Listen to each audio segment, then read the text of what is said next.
Any luck?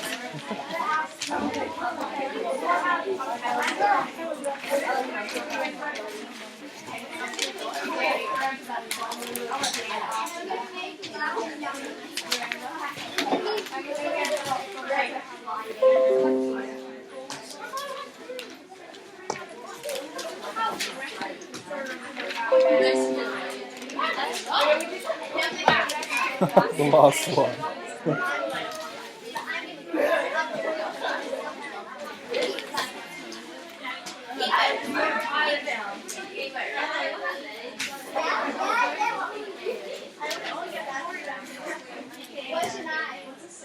Alrighty. Okay, guys, it's now time for you to stop your little chat and to actually focus on plenty because we're going to run out of time today for you to get done on. Can everyone see that? Can you guys two at the back see this? You can see that? Yeah. Okay. Great. For the people who, for the few of you that weren't here last week, I'm Clancy. Stop the chat, thank you, or you can leave. I was a student here like 10 years ago, school captain in 2010, and I'm a perfumer or a perfume artist, and I make and sell my own perfume. It's my job and my passion.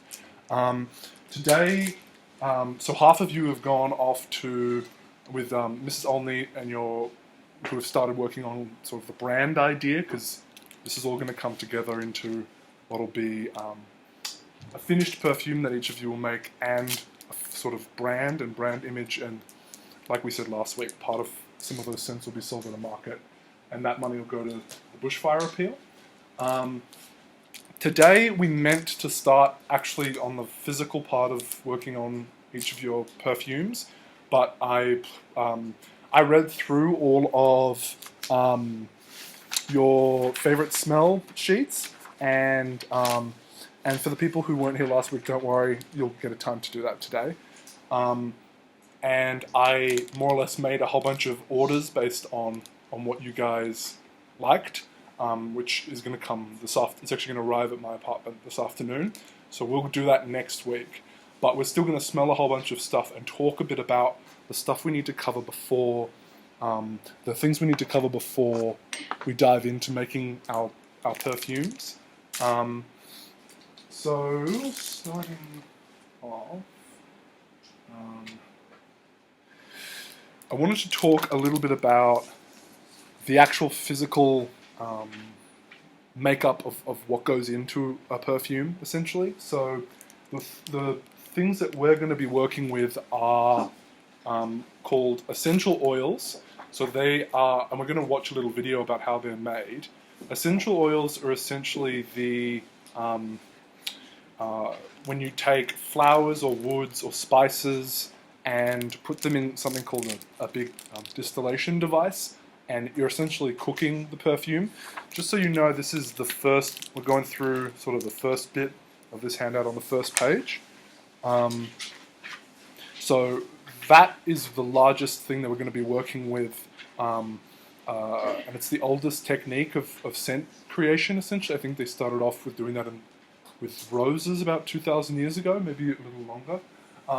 Then there's something called, below that is called absolutes. They're for things like jasmine and frangipani and things that don't like heat, because when you distill a plant, you're actually boiling it. You're essentially cooking it for its perfume. And some flowers or plants are too sensitive to the heat, and so we use another method called the absolute. We'll be using that, and we're actually going to smell vanilla absolute today, and you'll get an idea of the difference in intensity of some of these ingredients. Then the last one is called aroma chemicals, which are essentially made in a lab, made by people in labs. They're for things like, for smells like strawberry and cotton candy, caramel, what's another one? Ocean breeze, someone else, what's another smell? So some smells like that are really hard to create through natural processes, are hard to capture through natural processes. So we use the ones we're going to be using are called, down here if you can see it, are called fluorescences, and they're essentially a mixture of synthetic and natural things to create, like what I've written here, to create imaginary or fantasy smells. So certain things like chocolate, or we'll run through a lot of them. A lot of fruity smells tend to be like this, which from what I can read on your favorite smell sheets, we'll be working with a lot of fruity smells. So those are sort of the ingredients, the kinds of ingredients we'll be using. Then I wanted to show you a little video about how perfume ingredients are actually made. I think it's good to give you guys a bit of context about where they come from and who makes them and what it looks like. I'm going to skip forward if I can. Nowadays are up from completely naturally sourced plant materials such as essential oils, resinoids, Can everyone hear concretes, that? and absolutes. But more typically, to achieve modern effects, the compound is made up from a mixture of natural and synthetic materials. They could also use traces of animal products, although at Perfumer's World we prefer to use non-animal sourced replacements.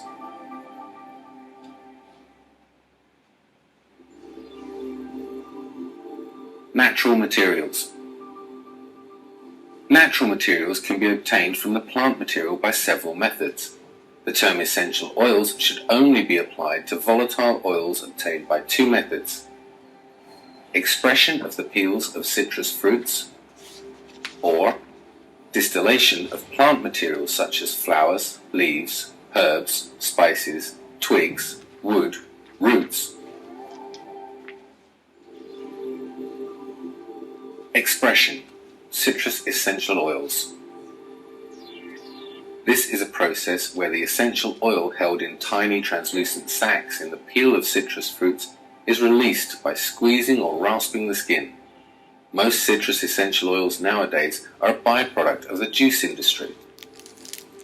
The essential oils obtained by expression tend to be very thin, highly mobile, and have a light color associated with the fruit they come from. For example, orange tends to be light orange, and lemon light yellow. The color of most citrus oils will fade over time, with the exception of mandarin and tangerine that actually get deeper in color as they get older.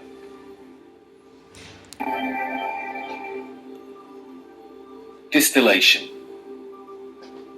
This is where the plant material is placed in a still and boiling water or steam ruptures the cells, releasing the volatile oil into the steam. The steam is then condensed and collected in a separator where the oil and water separate into levels. The essential oils obtained through distillation tend to be thin, mobile oils, apart from those with a woody character, which are thicker and more viscous. They also tend to have light colors as the color molecules are too large to evaporate with the steam. Exceptions being oils like chamomile and tansy that undergo a chemical change during distillation, giving them a dark blue color. We'll leave it there just to give you a bit of an idea of the fact that the ingredients we'll be using are coming from plants and different natural materials that come from like all over the world. A lot of the vanilla comes from places like Madagascar or Southern America, for example. So now on the second page of your handouts, there is a sheet that looks a bit like this, the ABCs of the perfume down here. Now we're all going to need pens or pencils or something to write with. Do you have pencils in the bag? Yeah. If you have one, grab one.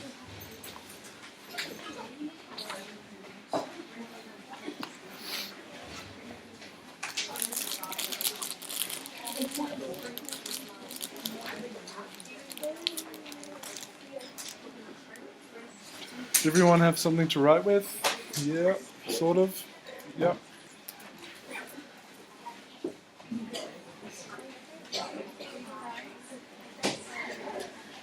All right. We all good? Everyone has something to write with? Yep. Okay. So next to, on the top you can see how it says ABCs of perfume, understanding smells. So every scent you'll encounter in your entire life comes into like a family. Each smell belongs to a family, kind of in the same way that music belongs to different genres. For example, all the citrus oils in perfume, so everything from orange to tangerine to mandarin to lemon, they all belong in this one group called citrus, for example. And I'm going to run through how you understand each one of these.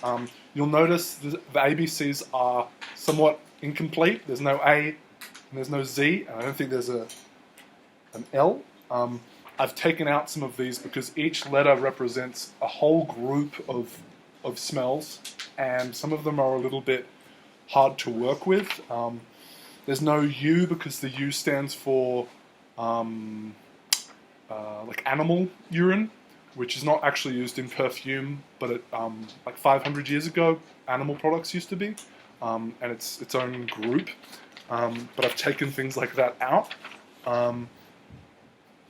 Yes. So starting off, what I would like you guys to do is we're going to work through from B up to, I guess, Y, and I'm going to run through each of them, and we're going to smell one from each group. So starting at the top, iceberg. So B stands for iceberg. If you could write in underneath the group name, write in each of these. So starting with iceberg. Iceberg means cold smells. Does anyone have an example of a cold smell? Do you know what I mean when I'm saying cold? Cooling smells. So in the column next to the group name, we'll write down ingredients and things that it smells like, or qualities of the group. So things like mint, toothpaste goes in this group. Eucalyptus goes in this group. Cold, cooling smells, things that you might smell during winter times. I'm gonna hopefully dip this, and we'll smell one from this group. So some of you wrote on your favorite smell sheets, winter air, mountain air, cool, fresh air. This is an ingredient that we'd use in something like that. So smelling from the small ends, the thin ends, and maybe maybe we can share. I can just pass it. I'll give you one. That's great. That's great. Thank you.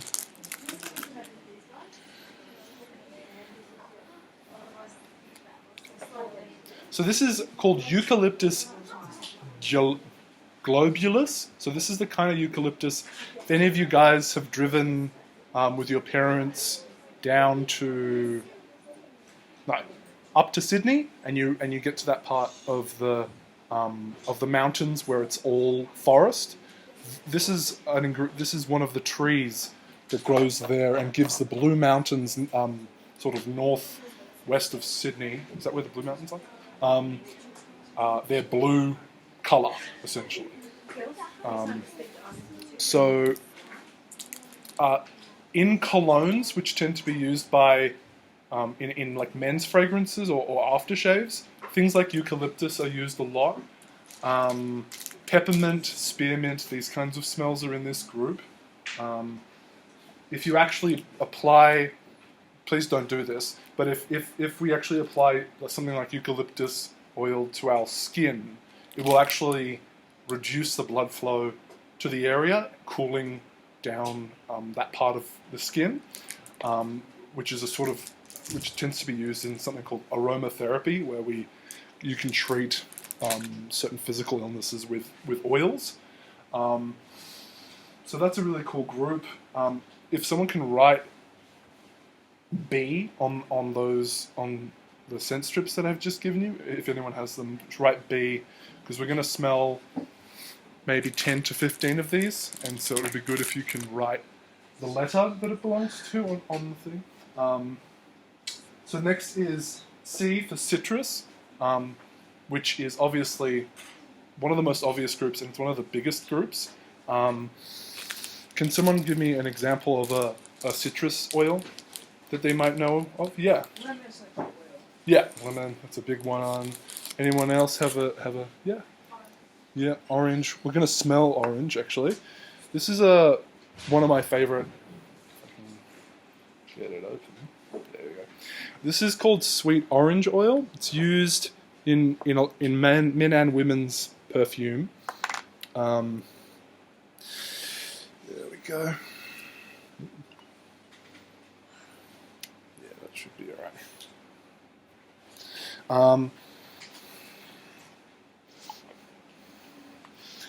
When you smell these, try and think about what they remind you of, what you may have smelt before.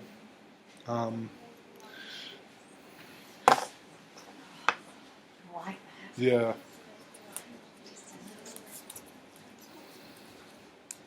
You use eucalyptus oils on ticks. Yeah, and Get the ticks out.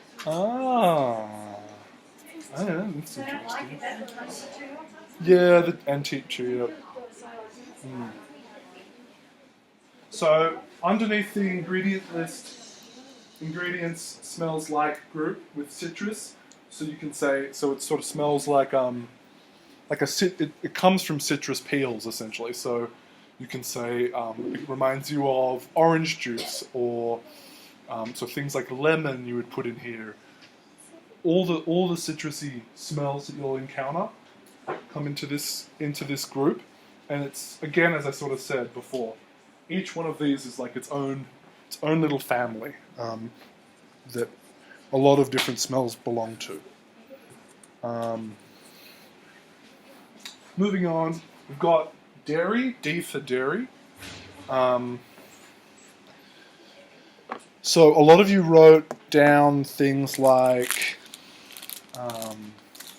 cream, butter,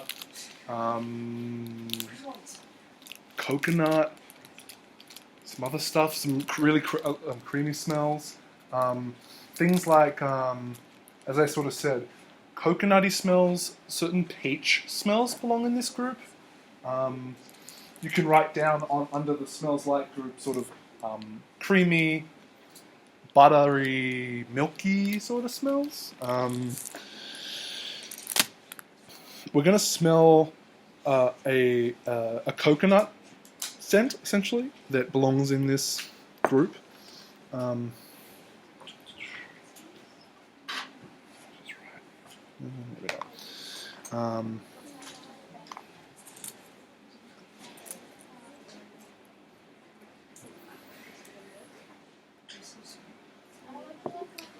Thank you.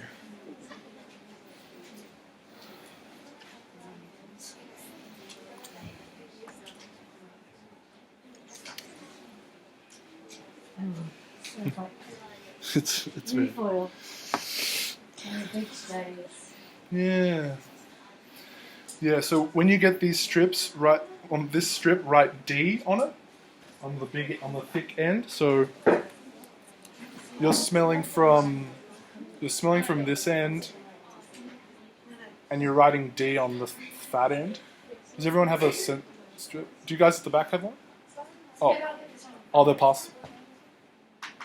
Yeah.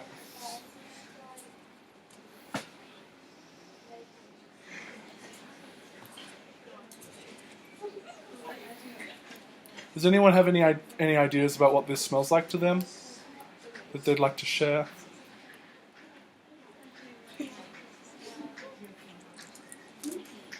reminds me of reef oil. Like Like sun cream that was Like a sun to make cream? it go brown. yeah, like a Tanning oil. like a tanning oil thing. They don't make it anymore. No. Yeah. It does. It kind of has that ingredients in this. Something else you would write, guys? Something else you would write in the smells like of the dairy group is that these materials are really, really sweet and really, really powerful. So when we use smells like these, we tend to use them carefully in our perfumes. Otherwise, the whole thing will smell essentially like milk or cream or coconut, essentially. which can be its own thing, but we have to be careful. Then we have E for edible smells. So a lot of things like rice, bread. So yeah, chocolatey smells. We don't put spices in this group. It has its own group. Man, that's a weird smell. Yeah, baking smells. Eggs. Smell of eggs. Would rotten eggs be in the same category? I guess. Because that's a very different smell. It is a very different smell. Yeah, kind of cupcakey sort of things that really evoke food.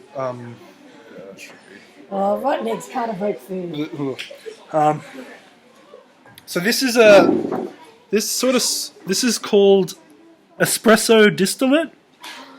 So things like coffee are in this group. Now in these groups, guys, these are very strong smells, and when we use them in our perfumes, we do something called dilution, which we'll talk about next time we're together a bit more. Because when you use these smells pure in a pure way, it becomes very powerful. So when Hey guys, the little conversations that aren't relevant need to stop, please. when we're smelling these guys, remember from last week, don't let them touch your nose.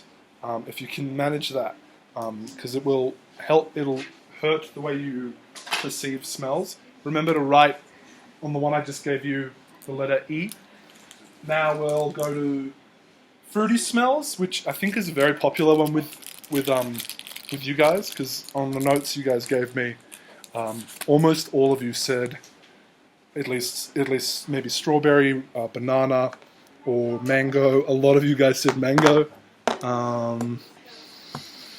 So underneath the smells like column in your handout, under the fruity, you'd say things like ripe fruit, berries. What's another example?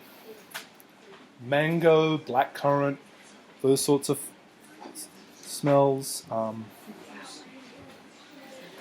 A lot of them are very, very synthetic.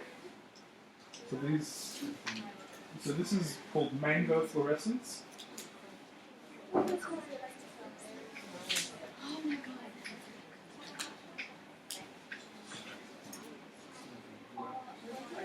So write F on these.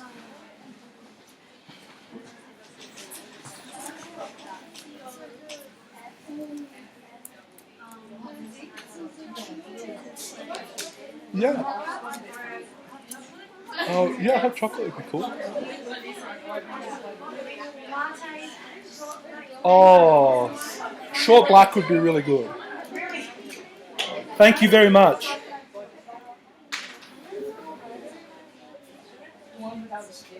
Alright. So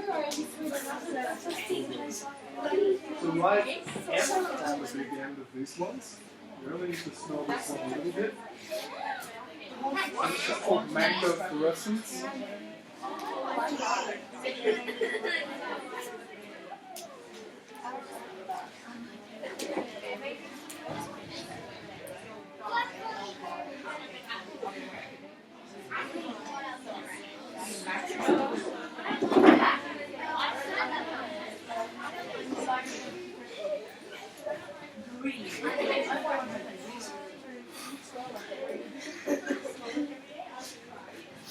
Alright, that one's going to be a popular one for you guys, I think.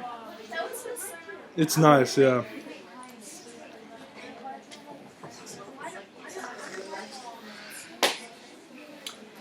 So all the smells in the F group that we're just looking at, guys, all of these smells are very, very sweet, very, very fruity, kind of like Hubba Bubba, or like those sorts of smells. A lot of the smells that we use in this group are also quite a lot like candy, I think, which is kind of fun.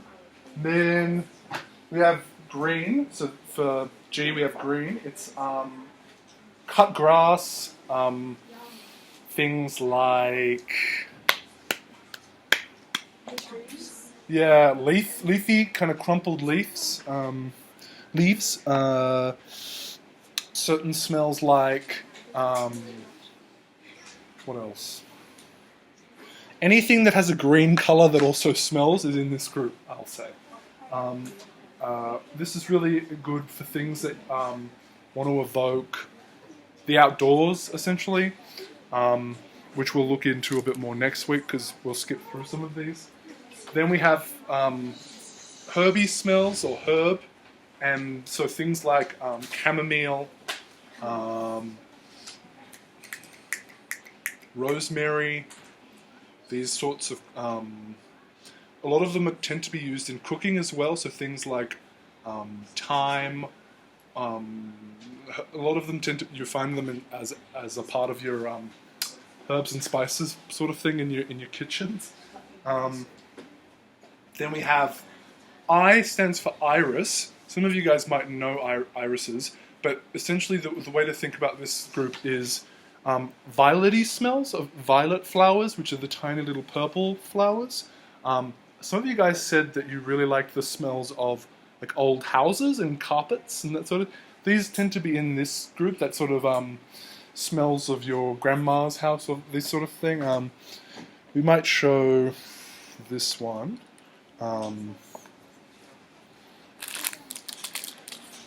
Do you guys know what a violet is? Probably roughly. Maybe you've seen. Yeah. Alrighty. It's kind of a powdery smell. Yeah, especially because a lot of it's used in powders. Powders and Soft soaps. smell. Yeah. There you go. I've given you a few.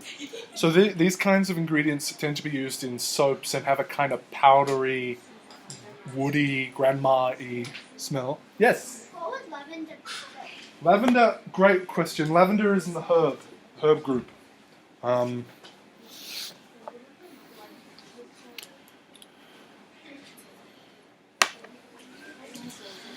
So this material we're smelling has a big long chemical name, but let's just call it violet fluorescence.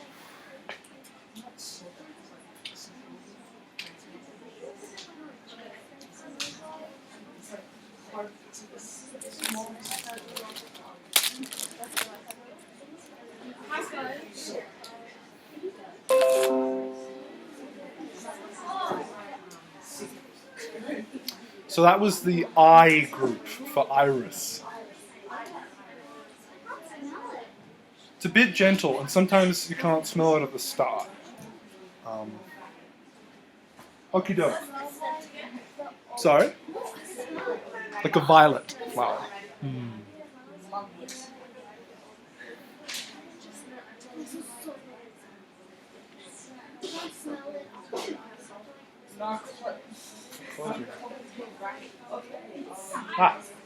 Alright, we'll move on. So we're just going to skip through some of these, but you guys can fill them out because we won't have time to smell all of them. After the I one, so this is sort of halfway through this page. We're going to J. We're going to J. Yes, J. J. Sorry. So that's for jasmine. Jasmine is its own group. So we have the actual like oil of jasmine is in this group. Which is almost all of, it's pretty much its own group. So it's kind of self-explanatory, and you can just put in this sort of jasmine summer flower sort of ideas. Thank you very, very much. See, That's lovely. it's gone up Thank in you. the world now. I know you're a teacher. You can even have coffee. I'm incredibly surprised. My mum would be very proud. Then we have K, so conifer, which is weird because this is not how you spell the word conifer, but we spell it with a K when we're talking about perfume. Does anyone know what a conifer tree is? Could you name a conifer tree? Any of you guys know what a conifer is? Yeah?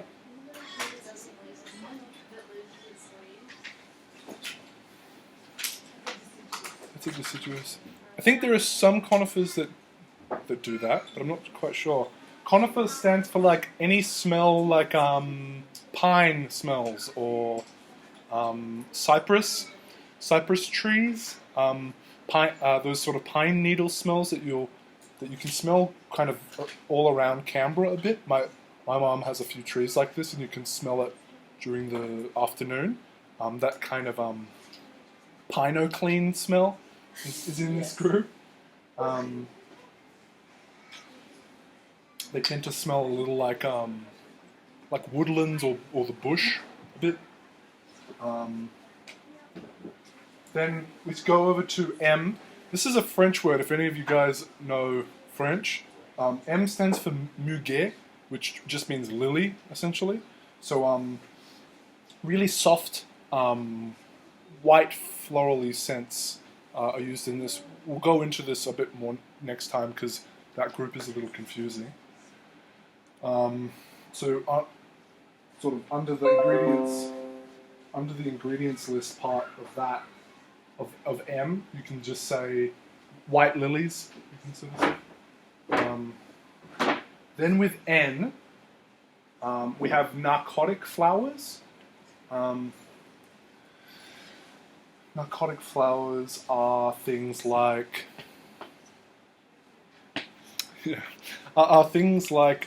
really, really powerful, overwhelming, flowery scents. So if you guys have ever been in a closed-off room with like jonquils or those big exotic lilies, or even jasmine is sort of in this group in a way, they're really overpowering tropical floral scents. So you can put sort of under ingredients or smells like for N, you can put tropical floral, powerful, sweet florals. When I say florals, I'm just meaning flower smells. A lot of these essences tend to be used in the N group, tend to be used in female perfume, and they tend to smell like tropical countries with tropical climates. So Thailand and flowers that bloom in really humid places are in this group. If there's any questions with any of this, guys, just feel free to ask, but it'll be more self-explanatory next week, or the week after next. Then we have O, which just stands for orchid. So that one's a little bit of a tricky one, but some of you guys wrote down orchids in your favorite smells. So it really just orchids and frangipanis go in this group. That kind of the particular smell of frangipani is quite unique, so we put it in this group.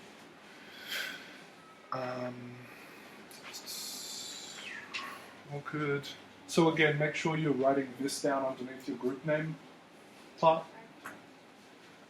So each of these columns on the empty columns all should be filled out by the end. Then we have P, which stands for phenol, but really we put smells like honey or what else?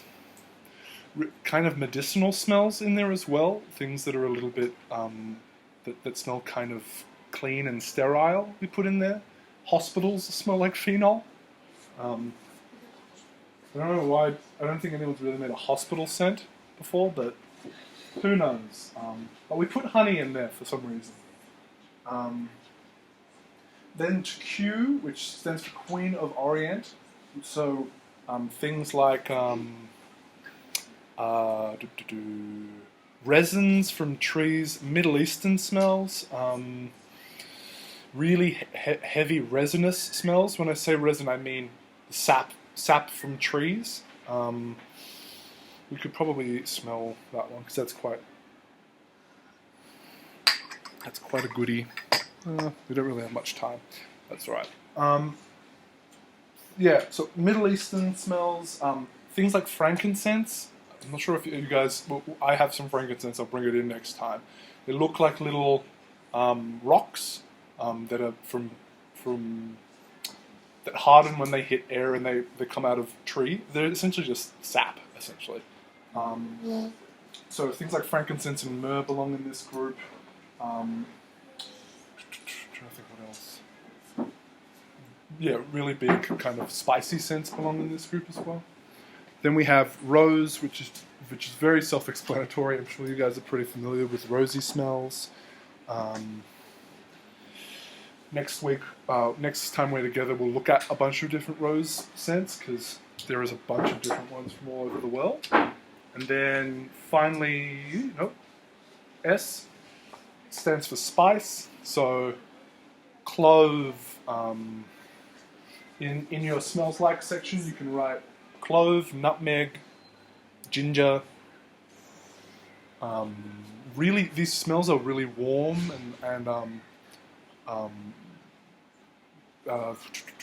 tend to evoke distant lands and exotic smells.